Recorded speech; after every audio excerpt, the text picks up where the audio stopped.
வணக்கம் பவித்ரா. இன்றைய உள்ளும்புறம் நிகழ்ச்சியில எந்த தலைப்பை முதல்ல பேச இருக்கீங்க? யார் நம்மிடையே பேச இருக்காங்க? Over to you. Thank you marshal. நீங்க சொன்ன மாதிரியே கரூர் கொடுந்துயர வழக்கின் விசாரணை நடைபெற்றுட்டு இருக்கு.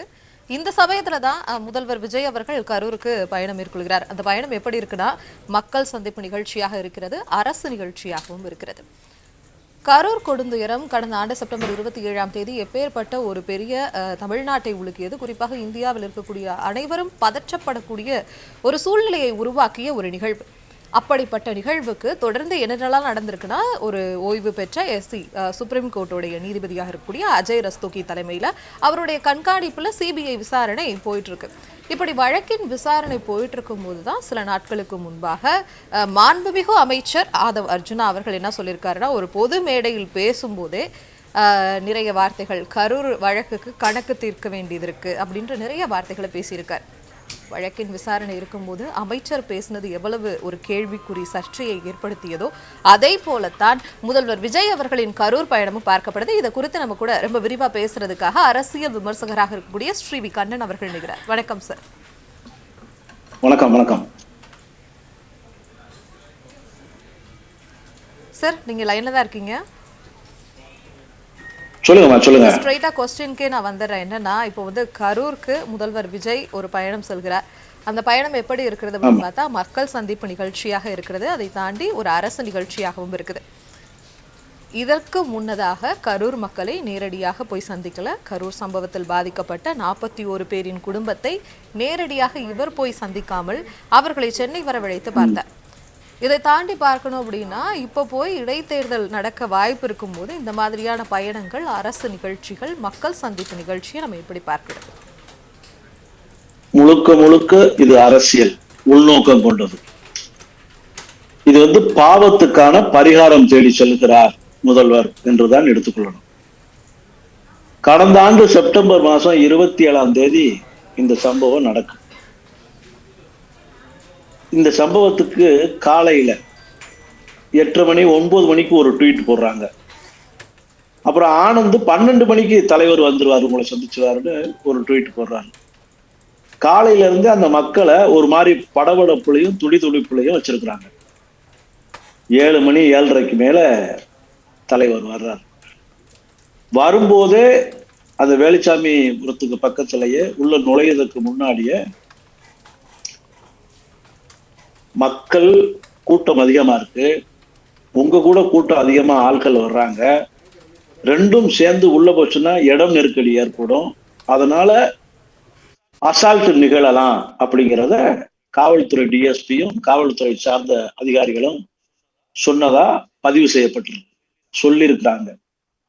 ஆனா அதெல்லாம் மீறி இவர் கூட்டத்துக்குள்ள நுழைஞ்சு கூட்டத்தை அதிகரிச்சு குறைவான நெருக்கடியான பகுதியை அதை மாற்றி இந்த மாதிரி மேன்மேடு டிசாஸ்டர், இது தன்னால் நடந்ததில்ல, இதற்கு முழுக்க விஜய் தான் பொறுப்பு ஏற்றுக்கணும். இன்று வரை அவர் எந்த பொறுப்பையும் ஏத்துக்கல. பாதியிலேயே இந்த மாதிரி ஒரு அசால்ட் நடக்குன்னு தெரிஞ்சத உடனே ஆதவ அர்ஜுனா, இதே இன்னைக்கு பேசினார்ல, வாய்கிலேயே பேசினாரே ஆதவ அர்ஜுனா, உடனே எஸ்கேப் திஸ் பிளேஸ், எஸ்கேப்னு சொல்லி படபடப்பிள்ளையும் துடிதுடிப்பிள்ளையும் ஆக்கி அந்த இடத்தை விட்டு ஓடுறதுக்கு, ஓடி ஒளிகிறதுக்கு தான் இவங்க முயற்சி எடுத்தாங்களே ஒழிய, அந்த மக்களுக்கு என்னாச்சு, எப்படி பாதிக்கப்பட்டாங்க, என்ன நடந்தது எதுவுமே தெரியாம திருச்சி ஏர்போர்ட்டுக்கு போயிட்டாரு. திருச்சி ஏர்போர்ட்ல நிருபர்கள் கேட்கிறாங்க, சார் அவர் ஏர்போர்ட்டுக்குள்ள நுழையும் போது ஒரு 30 பேர் வரைக்கும் இறந்துட்டாங்க சார், இந்த மாதிரி இறப்பு சம்பவம் நடந்துகிட்டு இருக்கு அப்படின்னு சொன்ன போது அந்த கேள்வியை செவி கொடுத்து கேட்க கூட அவருக்கு டைம் இல்லை. ஓடுறார், துண்டக்கானும் துணியக்கானும் ஓடுறார். ஓடியவர் தான். அதுக்கப்புறம் ஒரு 15-20 நாளைக்கு ஆளே காணும். ஒரு 3-4 நாட்கள் கழித்து ஒரு வீடியோ வந்துச்சு. ஸ்டாலின் சார், நான் வீட்டுலதான் இருப்பேன், நான் ரோட்டு மேலதான் படுப்பேன், முடிஞ்சா என்னை தொடுங்க, இங்கதான் இருப்பேன்னு சொல்லி சினிமா வசனத்தை 3 நாள் பயிற்சிக்கு பிறகு ஒப்பித்து முடித்தார். 13 ஆண்கள் இறப்பு, 18 பெண்கள், 9 குழந்தைகள், அதில் ஒரு குழந்தை 2 வயசு, ஆக மொத்தம் 10 குழந்தை. இப்படி பெண்களும் குழந்தைகளும் அதிகமான இறப்பை சந்தித்த அரசியலின் பெருந்துயர் இந்த கரூர் சம்பவம். இந்த சம்பவத்தை வச்சுக்கிட்டு இப்ப அரசியல் தெரிவிக்கிட்டு இந்த வழக்கு நீதிமன்றத்துல நிலுவையில் இருக்கு. உச்ச நீதிமன்றம் நேரடி விசாரணையில் இருக்கு. ஒரு வழக்கு நிலுவையில் இருக்கும் போது விஜய் விசாரிக்கப்படுறார், ஆதவ் அர்ஜுனா விசாரிக்கப்படுறார். இந்த விசாரிக்கப்படுகிற நபர்கள் எல்லாம் எப்படி, இவர்கள் எந்த அடிப்படையில் குற்றம் சுமத்தப்பட போகிறார்கள், இவர்களுக்கு என்ன பொறுப்பு அப்படிங்கிறது தெரிவதற்கு முன்னாலே, நீதிமன்றம் ஒரு முடிவு செய்வதற்கு முன்னாலே அந்த பாதிக்கப்பட்ட மக்களுக்கு வேலை என்று ஒன்று கொடுக்கும்போது இந்த மக்களை திசை திருப்புகிற வேலைதான் இந்த வேலைங்கிறது தெரியாதா? இது அரசியல் கட்சிகள் கண்டிக்கணும். எதிர்கட்சிகளுக்கு அத்தனை பேரும் இதை கண்டிக்கணும், கண்டிக்கிறாங்க. எதிர்கட்சியான திமுக நீதிமன்றத்திற்கே சென்றிருக்கு, வழக்கும் தொடுத்திருக்கிறாங்க. இவ்வளவு அவசரம் எதுக்கு? கரூருக்கு செத்தவங்களை பார்க்கறதுக்கு, உயிரிழந்தவங்களை பார்க்கறதுக்கு போகாத முதலமைச்சர் இன்றைக்கு கரூர்ல விஜயபாஸ்கர் ராஜினாமா பண்ண உடனே போறதுக்கு என்ன அவசியம்? தேர்தல் கால்குலேஷன் கண்ணுக்கு தெரியுதா? துக்கம் விழுந்த வீட்டு நபர்களை தன் சொந்த இடத்திற்கு வரவழைத்தார். அதுலயுமே 41 பேர் வரல, 30க்கும் மேற்பட்டவர்கள் தான் வந்தாங்க. அதுல முழுமையா வரல. அப்ப துக்கத்தை கூட ஒரு தலைவர் தன் இடத்திற்கு, தன் இருப்பிடத்துக்கு வரவழைத்து துக்கம் விசாரித்த உலகத்திலேயே ஒரே தலைவர் இந்த தலைவர் தான். அப்படி மக்களுக்கு ஏற்புடைய அரசியலில் எல்லோரும் ஏற்றுக்கொள்ளக்கூடிய எந்த செயலையும் செய்யாதவர் இன்றைக்கு இந்த கரூருக்கு செல்லுகிறார். நீதிமன்றம் இதனை கண்டித்திருக்க வேண்டும். அது காலதாமப்படுகிறது, துரதிருஷ்டம் என்றே நான் கருதுகிறேன். இந்த பயணமே அரசியல் உள்நோக்கம் கொண்டது. சொல்லுங்க. பிரதானமா எல்லாரும் சொல்றது என்னன்னா, அந்த கரூர் பயணம் அப்படின்றதே இடைத்தேர்தல் வச்சுதான் அவங்க ஒரு எலெக்ஷன் கால்குலேஷன் பண்றாங்கன்றதை நீங்க சொல்லியிருக்கீங்க. இப்ப என்னன்னா, இவங்களுடைய அரசியல் நகர்வு கரூர் சம்பவம் நடைபெற்றதிலிருந்து அதன் பிறகு வழக்காக சிபிஐ வழக்காக மாறி தற்போது நாளை மக்கள் சந்திப்பு நிகழ்ச்சி, அரசு நிகழ்ச்சி, இதுவரைக்கும் அவர்கள் நகர்த்தி இருக்கக்கூடிய அரசியல் நிகழ்வு எந்த மாதிரியான ஒரு அரசியல் நகர்வை அவங்க எப்படி பண்ணியிருக்காங்க? அரசு நிகழ்ச்சி பூரா இப்பொழுது அரசியல் நிகழ்ச்சியாக மாற்றப்படுது. அரசு நிகழ்ச்சியிலே பூரா தாவேகா கொடி நடப்படுகிறது. பள்ளிக்கூடத்தில் தாவேகாவினர் அத்துமீறுகிறார்கள், அராஜகம் செய்கிறார்கள். மருத்துவமனைகளில், கல்வி சாலைகளில், போக்குவரத்து கழகங்களில் ஒரு எம்எல்ஏ லாரி டயரெல்லாம் இப்ப ஆய்வு செய்ய ஆரம்பிச்சிட்டார். ஒரு மந்திரி அந்த குழந்தைய போய் இவங்க அந்த குழந்தைய மானிட்டர் பண்ற அளவுக்கு, அதுக்குத்தான் ஸ்கூல்ல ஒவ்வொரு வருஷமும் இன்ஸ்பெக்ஷன் ஒண்ணு வைப்பாங்க, அந்த குழந்தைகளுடைய கல்வி தரத்தை சரிபார்க்கிறதுக்கும் மேம்படுத்துவதற்கும். இந்த அம்மா போய் ரீல்ஸ் பண்றாங்க. ஒரே ரீல்ஸ், எதை எடுத்தாலும் ரீல்ஸ். திமுக அரசோடு ரியல் ஆட்சி முடிஞ்சு தாவேக அரசு ரியல் ஆட்சிக்கு வந்திருக்கிறோம். நம்ம இது அரசியல்ல பெரிய துரதிருஷ்டமான சம்பவத்துல நம்ம நிக்கிறோம். எந்த மந்திரிக்கும் எந்த எம்எல்ஏக்கும் பொறுப்புங்கிறது சுத்தமா கிடையாது. பொதுமக்களின் குற்றம், குறைகள், கோரிக்கைகளை கேட்க தெரியாது. அவர்களின் கோரிக்கை என்னவென்றே புரிய தெரியாது. சட்டமன்றத்தில் முதலமைச்சருக்கோ அமைச்சர்களுக்கோ ஆதாரத்தோடு புள்ளி விவரத்தோடு பேச தெரியாது. தலைமை பண்பு என்றால் என்னவென்பதே யாருக்கும் தெரியாது. இவர்களின் துரதிர்ஷ்டம், இவர்கள் இல்ல, நம்ம தமிழகத்தின் துரதிர்ஷ்டம்.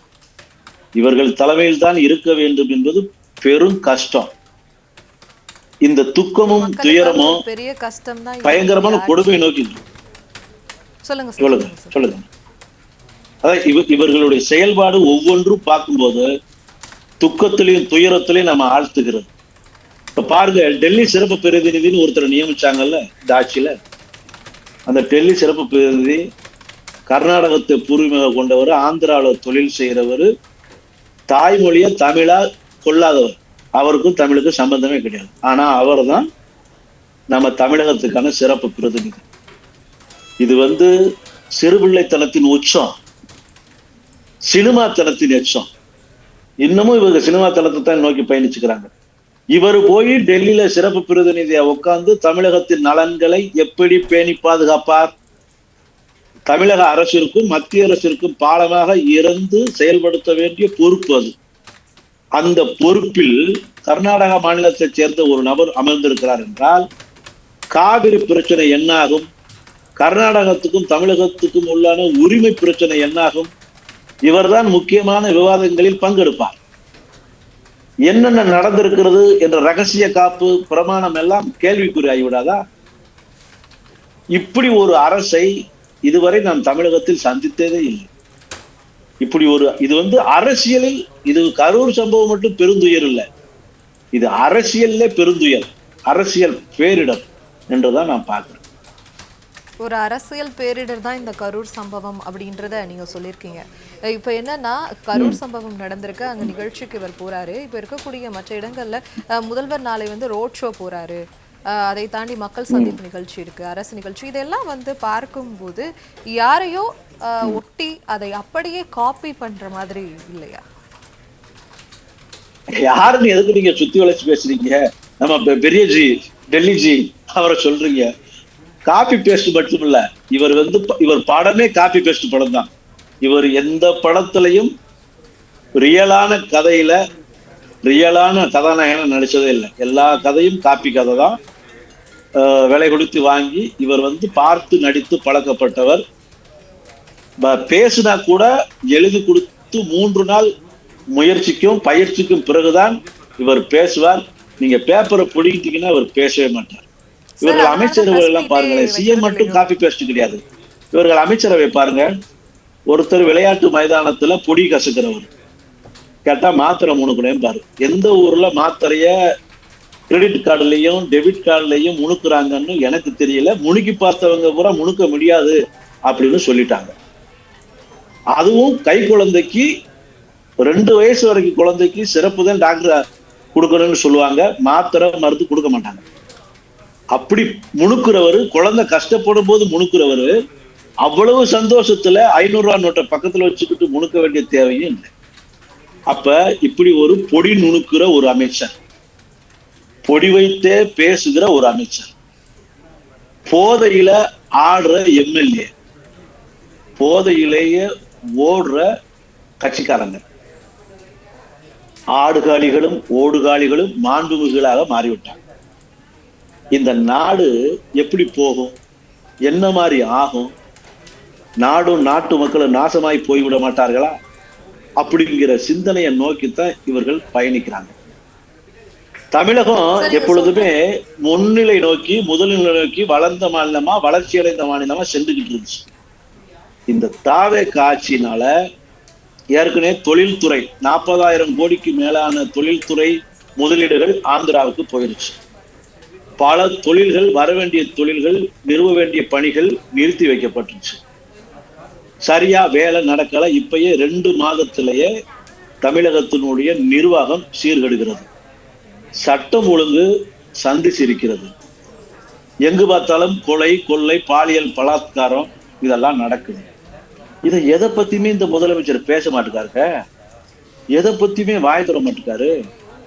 பஸ்ல ஏறி மைக்கு முன்னாடி நின்னா மட்டும்தான் ஸ்டாலின் அங்கிள் அப்படின்னு பேசுறாரு. அவங்க தான் முதலமைச்சரா ஆனதுக்கு அப்புறம் ஒரு கடுமையான அறிக்கையோ, குற்றவாளிகள் பயப்படுற மாதிரி ஒரு காவல்துறை நடவடிக்கையோ எதுவுமே இல்லை. 10 வழக்கு பதிவு செய்யப்பட்டா 6 வழக்குக்கு மேற்பட்ட வழக்குகளை குற்றவாளியா இருக்கிறவங்க தாவகக்காரங்களா இருக்கிறாங்க. அப்ப குற்றவாளிகள் இந்த ஆட்சியில தாவகக்காரங்களா மாறுறாங்க.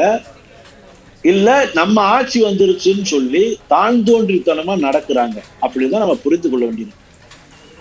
இது நாடா இல்ல விலங்குகள் வாழும் காடா அப்படிங்கிற கேள்வி நோக்கி 2 மாசத்துல போதுன்னா இவர்கள் ஆட்சியை தொடர்ந்து நினைச்சு பாருங்க, தமிழகம் என்ன ஆகும் அப்படின்னு நினைக்கும் போது நம்மளுக்கு பயமாகவும் பதற்றமாகும்.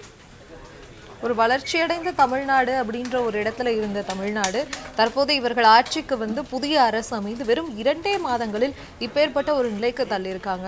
எல்லாத்தையும் சினிமாட்டிக் சீக்வென்ஸாவே வச்சுட்டு இருந்தா, பிளான் பண்ணி எக்ஸிக்யூட் பண்ணா எப்போ மக்களுக்கான ஒரு அரசாங்கமாக இந்த அரசாங்கம் மாறப்போகுது?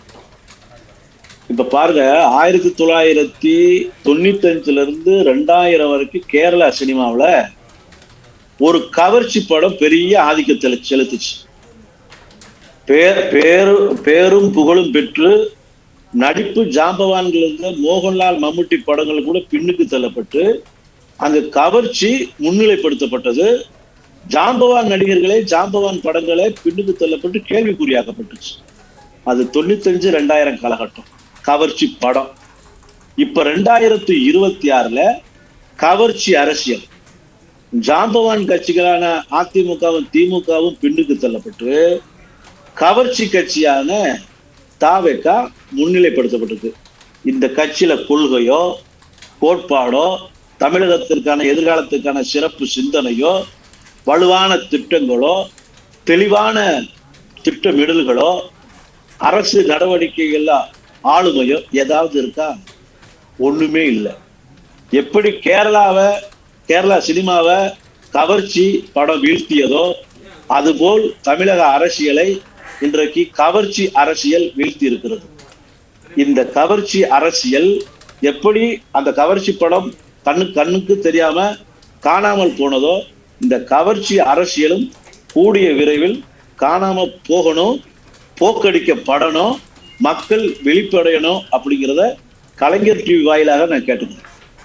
சரிங்க சார். சார் நிறைவா ஒரே ஒரு கேள்வி என்னன்னா, இப்போ வந்து நாளைய நிகழ்ச்சி வந்து முழுக்க முழுக்க ஒரு அரசு நிகழ்ச்சி அப்படின்றத ஆளும் கட்சியில் இருக்கக்கூடியவங்க பேசினாலும் இது முழுக்க முழுக்க ஒரு தேர்தல் ஆதாயம் தேடக்கூடிய, குறிப்பாக இடைத்தேர்தல் ஆதாயம் தேடக்கூடிய ஒரு நிகழ்ச்சியா தான் பார்க்கப்படுதுன்னு எல்லாரும் சொல்றாங்க. உங்களுடைய பார்வை இந்த நிகழ்ச்சி பத்தி? இன்னைக்கே தமிழக உரிமைகள் ஒவ்வொன்றாக மத்திய அரசால் பறிக்கப்படக்கூடிய துவக்கம் ஆரம்பித்து விட்டது. மருத்துவக் கல்லூரி இடஒதுக்கீட்டில் 450 முதல் 600 இடங்கள் மத்திய அரசு கபலீகரம் செய்துவிட்டது தமிழகத்திலிருந்து. இதை பற்றி கேட்க எந்த துப்பும் இந்த அரசுக்கு இல்லை. இது மாதிரி தொடர்ந்து இனிமே தமிழகத்தின் காக்கப்பட்ட உரிமைகளும் தமிழகத்தின் நலன்களும் இவர்களுக்கு காக்கவும் தெரியாது, காப்பாற்றவும் புரியாது. தமிழகத்தின் நலன்கள் என்றால் என்னவென்றே இவர்களுக்கு தெரியாது. அந்த நிலையில் தான் இவங்க இருக்கிறாங்க. நல்லதை அறியுமோ நாடும் பேயும், நடுமுக்கு அறியுமோ குருட்டு நாய்தான், இல்லை என்பதை அறிவான பிச்சைக்காரன், இவையெல்லாம் அறிந்தவன் அரசியல் ஞானியப்பா என்று சொல்லுவாங்க. அதனால இந்த அரசியல் தாவேக அரசியல்ங்கிறது முழுக்க முழுக்க சுயநலத்துக்காகவும் பதவிக்கு வரணுங்கிறதுக்காகவும் பதவி வெறி கொண்டு மக்களை பழிகொடுத்து அந்த பாவத்தின் மீது பயணம் செய்து உயிரிழப்பு என்ற பாவத்தின் மீது பயணம் செய்துதான் இந்த ஆட்சியே நடக்கிறது. பாவத்தின் சம்பளம் எது என்பது எல்லோருக்கும் தெரியும். இவர்கள் அறுவடை செய்வார்கள், அறுவடை செய்ய வைக்கப்பட வேண்டும். தயவு செய்து இந்த ஆட்சி தொடர்ந்தால் தமிழகத்தின் வளர்ச்சி தளர்ச்சியாகத்தான் மாறும். தமிழகத்தினுடைய முதல் நிலை முன்னிலை மாநிலம் அப்படிங்கிற அந்தஸ்து கேள்விக்குறியாக்கப்படும். இன்னும் பல தமிழக உரிமைகள் நலன்கள் அப்படியே குழி தோண்டி புதைக்கப்படும். அதனால் மக்கள் விழிப்படைய வேண்டும், தமிழக மக்கள் தெளிவடைய வேண்டும். நாம ஒரு அதிருப்தியிலையும் ஒரு வெறுப்புலையும் போட்ட ஒவ்வொரு வாக்கும் நம்மளுடைய நலன்களை பாதித்திருக்கிறது, பாதிக்க போகிறது. தமிழகத்தை வீழ்த்துவதற்கான வியூகமாக இது மாறி இருக்கிறது. இன்னொரு பாஜகவாக குதிரை பேரத்தை நடத்துகிற இன்னொரு கட்சியாக சோபா மாடலை தயார் செய்து கொண்டு எம்எல்ஏக்களை விலக்கி வாங்கி ஆட்சி நடத்துகிற இரவல் ஆட்சியாகத்தான் இந்த ஆட்சி தொடர்ந்து நடைபெற்றுக் கொண்டிருக்கிறது. இப்படி ஒரு ஆட்சி தமிழகத்துக்கு தேவையில்லை. இந்த ஆட்சி எவ்வளவு விரைவாக அப்புறப்படுத்தப்பட முடியுமோ அவ்வளவு விரைவாக அப்புறப்படுத்தினால் நாட்டிற்கும் நாட்டு மக்களுக்கும் நலன் பெயர். குதிரை பேர ஆட்சி நடத்தி மற்ற எம்எல்ஏக்களை விலைக்கு வாங்கி ஒரு இரவல் ஆட்சி தான் நடத்திட்டு இருக்காங்க தாவேக அரசு. தாவேக அரசு தொடர்ந்தா மாநிலத்தின் உரிமை பறிக்கப்படும், மக்களின் நலன்கள் பார்க்கவே படாது அப்படின்றத உங்களுடைய கருத்துக்களா வச்சிருக்கீங்க. நேரலையில வந்து உங்களுடைய கருத்துக்களை வழங்கியமைக்கு நன்றி சார்.